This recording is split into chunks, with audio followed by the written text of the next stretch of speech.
இந்த வாக்குத்தத்தம் இந்த வருஷம் முடியறதுக்குள்ள இந்த வாக்குத்தத்தத்துல இருக்கக்கூடிய வார்த்தைகள் என் வாழ்க்கையில நடக்கணும் பிரதர் அப்படின்னு எத்தனை பேர் விசுவாசிக்கிறீங்க? ஆமென். இந்த வாக்குத்தத்தம் மாத்திரம் இல்ல, இந்த பைபிள்ல இருக்கக்கூடிய எல்லா விதமான வாக்குத்தத்தங்களும், பைபிள்ல இருக்கக்கூடிய எல்லா விதமான ஆசீர்வாதங்களும் நம்மளுடைய வாழ்க்கையில நடக்கணும் அப்படின்னாக்கா, இந்த வாக்குத்தத்த வசனத்துக்கு மேல ஒரே ஒரு வார்த்தை துண்டா இருக்கு பாத்தீங்களா, கிறிஸ்துவுக்குள். ஆமென். அந்த கிறிஸ்துவுக்குள் அப்படின்ற அந்த வார்த்தையில இருக்கக்கூடிய மிஸ்ட்ரி தெரிஞ்சா போதும், உங்க ஹிஸ்டரி மாறிடும். பக்கத்துல பார்த்து சொல்லுங்க, கிறிஸ்துவுக்குள்ள இருக்கக்கூடிய, வாயை திறந்து பேசுங்க, வாயை திறந்து பேசுங்க. இந்த வருஷம் நம்ம என்னெல்லாம் பேசுறோமோ அதெல்லாம் நடக்க போகுது. ஆமென். ஹல்லேலூயா.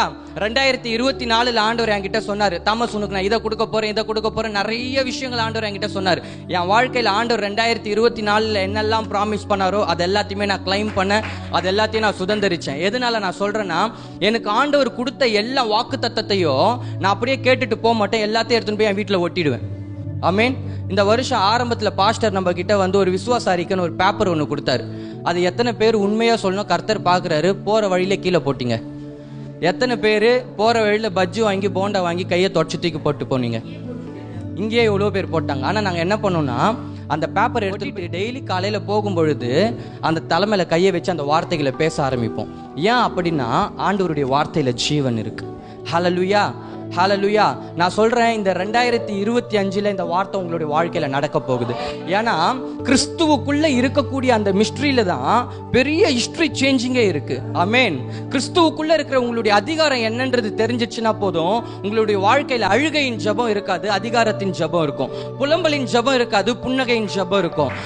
அதாவது துக்கத்துல நீங்க இருக்க மாட்டீங்க, பயத்திலையும் துக்கத்திலையும் தோல்விலையும் இருக்க மாட்டீங்க. கிறிஸ்துவுக்குள்ள நீங்க யாருன்றது தெரிஞ்சிச்சுன்னா உங்களுடைய வாழ்க்கையில ஜெபங்கள் எப்படி மாறும்னா கட்டளைகளா மாறும். ஹல்லேலூயா.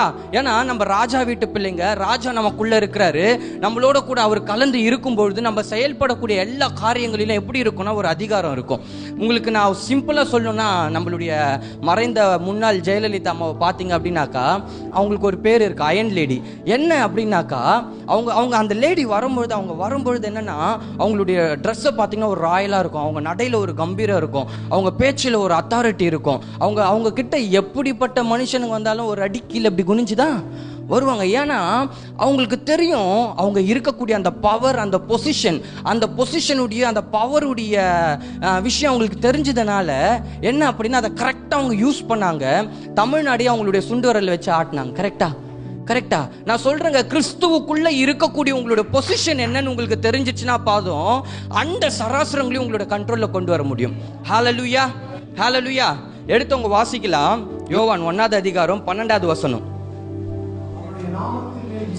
அவருடைய நாமத்தின் மேல் விசுவாசம் உள்ளவர்களாய் இயேசு கிறிஸ்துவை ஏற்றுக்கொண்டவர்கள் எத்தனை பேரும்? அத்தனை பேரும். இப்போ நம்ம கிறிஸ்துவுக்குள்ள யாராயிட்டோம்? தேவனுடைய பிள்ளை. அவரை நம்ம என்னைக்கு ஆண்டவராக இயேசு கிறிஸ்துவை என்னுடைய சொந்த ரட்சகரை நம்ம என்னைக்கு ஏத்துக்கணுமோ அன்னைக்கே நம்ம அவருடைய பிள்ளை ஆயிட்டோம்.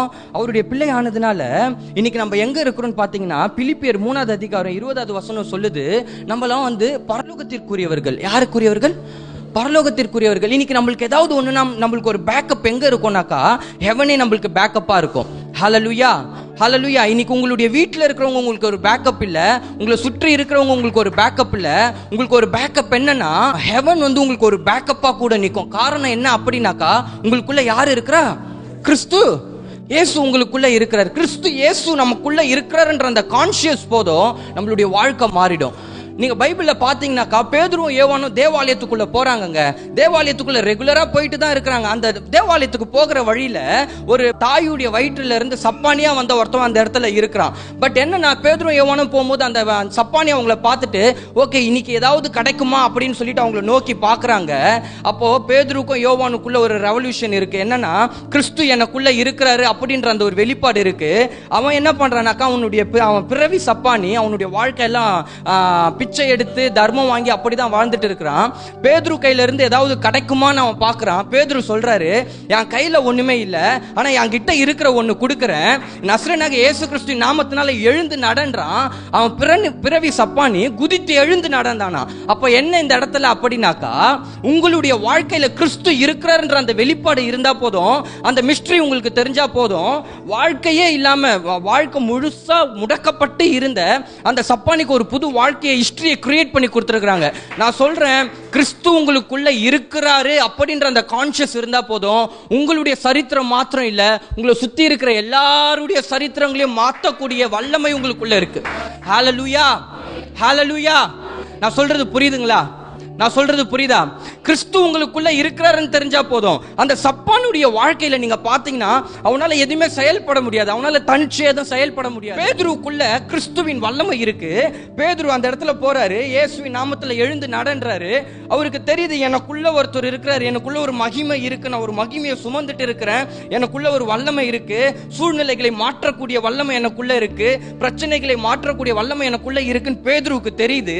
பேதுரு என்ன பண்றாருன்னா, அவரை பிடிச்சி தூக்கும் பொழுது அவருடைய வாழ்க்கையில மேபி இந்த வார்த்தையை கேட்டுட்டு இருக்கிற உங்களுடைய வாழ்க்கையில ஏதோ ஒரு சில இடங்கள் முடக்கப்பட்டு இருக்கலாம், ஒரு சில இடங்கள் மூவ் ஆகாம அப்படியே ஹோல்டா இருக்கலாம். நான் சொல்றேங்க, எப்போ பேதுருவுக்குள்ள தான் கிறிஸ்துவுக்குள்ள இருக்கிறன்ற அந்த ஒரு கான்ஷியஸ் வந்ததோ, எப்போ அந்த பேதுரு அவரை பார்த்து இயேசுவின் நாமத்துல எழுந்து நடன்றாரோ, இன்னைக்கு நான் உங்களை பார்த்து எல்லாரும் பார்த்து சொல்றேன், உங்களுடைய வாழ்க்கையில எப்படிப்பட்ட சூழ்நிலைகள் இருக்குன்னு எனக்கு தெரியாது, நீங்க எந்த சூழ்நிலையில இங்க உட்காந்துட்டு இருக்கீங்கன்னு எனக்கு தெரியாது. ஆனா நான் சொல்றேன், உங்களை பார்த்து இயேசுவின் நாமத்தினால இந்த 2025 முடியும் பொழுது உங்க வாழ்க்கையில எந்தெந்த காரியங்கள் எல்லாம் முடியாம இருந்ததோ, எந்த கடன் பிரச்சனைகள் முடியாம இருந்ததோ, எந்த வியாதியின் படுக்கைகள் முடியாம இருந்ததோ, எந்தெந்த இடங்கள் எல்லாம் முடக்கப்பட்டு இருந்ததோ, நான் இயேசுவின் நாமத்தினால நான் டிக்ளேர் பண்றேன், இந்த 2025 முடியும் பொழுது சாட்சிகள் எழும்போம். ஆமென். மரண தருவைகள் மாறும், மரண படுக்கைகள் மாறும், பிள்ளைகளுடைய படிப்பு மாறும், உங்களுடைய சூழ்நிலைகள் எல்லாம் மாறும். நான் பார்க்குற இந்த இடத்துல ஒரு பெரிய கிளவுட பார்க்குறேன். நான் சொல்றேன், இயேசுவின் நாமத்தினால இந்த பிரசன்னத்துல இருந்து நான் டிக்ளேர் பண்றேன், சுச்சுவேஷன்ஸ் மாறி இருக்குங்க, உங்களுடைய சூழ்நிலைகள் மாறி இருக்கு. நீங்க திரும்பி போகும்பொழுது சாட்சிகள் எழும்போம், உங்க மேல இருந்து தேவனுடைய பிரசன்னம் வெளிப்படும். இந்த 2025 சும்மா உட்காந்துட்டு இருக்கிறவங்களுக்கான வாழ்க்கை இல்ல, அந்த வருஷம் இல்ல. இந்த 2025 பேச வருஷம். நீங்க எதெல்லாம் பேசுறீங்களோ, நீங்க எதெல்லாம் டிக்ளேர் பண்றீங்களோ, உங்ககிட்ட யாராவது இந்த பைபிள்ல என்ன இருக்குன்னு சொன்னாக்கா நீங்க சொல்லணும், இந்த பைபிள்ல ஒண்ணு இருக்கு, அது என்னன்னா என்ன பத்தி தான் இருக்கு. பக்கத்துல பார்த்து சொல்லுங்க, இந்த பைபிள்ல ஒண்ணு இருக்கு. சொல்லுங்க, இந்த பைபிள்ல ஒண்ணு இருக்கு, அது என்ன பத்தி தான் இருக்கு. அது என்னன்னா, இந்த வானத்தையும் இந்த பூமியையும் படைச்ச சர்வ வல்லமை உள்ள தேவன் எனக்குள்ள இருக்கிறாரு. இப்போ அந்த தேவன், சொல்லுங்க, இப்போ அந்த தேவன் யா மூலியமா இந்த 2025 செயல்பட துடிக்கிறாரு.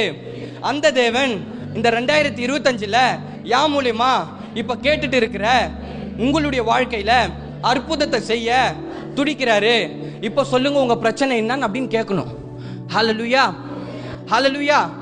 டெய்லி நான் வாரம் ஆன போதுமா, நல்லா குளிச்சுட்டு மங்களகரமா பைபிள் எடுத்துன்னு போயிடுறேம்மா அப்படின்னு கேட்பாங்க. அவங்க கிட்ட நீங்க இதை சொல்லணும், என்னம்மா இருக்கு இந்த பைபிள் அப்படின்னு கேட்பாங்க.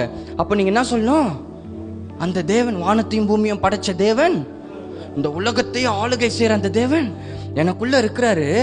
அவர் எதுக்கு எனக்குள்ள இருக்கிறாருன்னா, இந்த முன்ன மாதிரி ஆளுங்கெல்லாம் வருவாங்க, அவங்களுடைய வாழ்க்கையில இருக்கிற பிரச்சனைகள் எல்லாம் மாத்துறது எனக்குள்ள இருக்கிறாரு, எனக்குள்ள இருந்து செயல்படுறதுக்காக அவர் ஆவலோட காத்திருக்கிறாரு.